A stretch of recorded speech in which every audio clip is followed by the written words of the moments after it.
Last week's tip, tip number 4, was really geared toward the beginner players out there and how important it can be to focus on just getting the opponent's button off the board. This week's tip is also going to be focused on getting the off, but we're going to kick it up a notch and make it a bit more challenging. Let's take a look.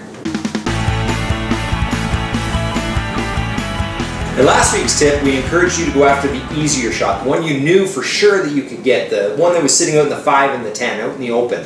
This week, we're going to challenge you to go after the tougher shot, the one that sits within that 15 circle.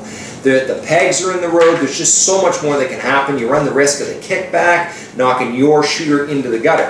Now, I'm not telling you to ignore last week's tip. There's still some great wisdom there in some situations, but there's also going to be situations you'll find yourself in where your only option is to go after that button in the 15. Maybe it's the only one on the board, or maybe it's late in the round and you have to get that one off in order to have any chance to win the round.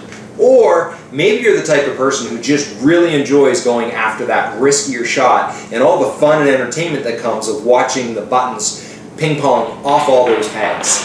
Now, regardless of your reasoning behind going after that button that sits in the 15, here are some pointers that are going to help you be as successful as possible when you do attempt that shot. Now, anytime you are taking a shot, even if it's just a simple takeout or you're going for a 20, it can be really, really helpful if you have an idea in your mind's eye of what line that you would like your shooter to take. How is it going to travel from your finger to where you'd like it to end up? Now, when we're going after a takeout, we're going to take that one step further. And what I would suggest you say to yourself is, like, how can we reverse engineer this shot? For example, you've got the opponent's button sitting somewhere in the 15. Rather than first focusing on your shooter, I'd encourage you to first think about what is the path that you want your opponent's button to travel in order to leave the board. So that's step 1. We've got our handy dandy arrow here. It's going to help illustrate that. So in this case, we want that green button. That's the line we want it to follow. Once we know that, we'll take it back a step and you can decide how is it that you would like your shooter to travel. See, we're color coordinated here with our white button and our white arrow. Then you know what line you would like your shooter to take in order to successfully get that button off the board.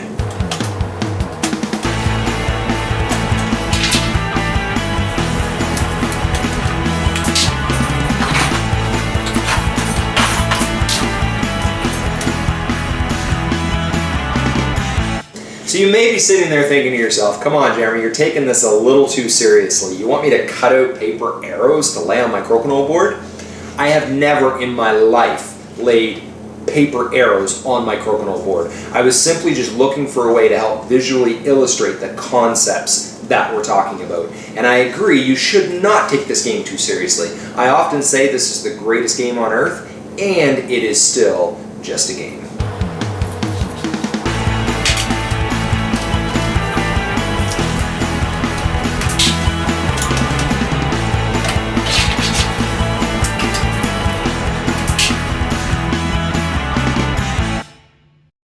Now, if you're so inclined and you'd like to cut out paper arrows to lay on your board to practice your shots, power to you. But I will say, if you show up at a tournament and start laying these on the table, it ain't gonna fly.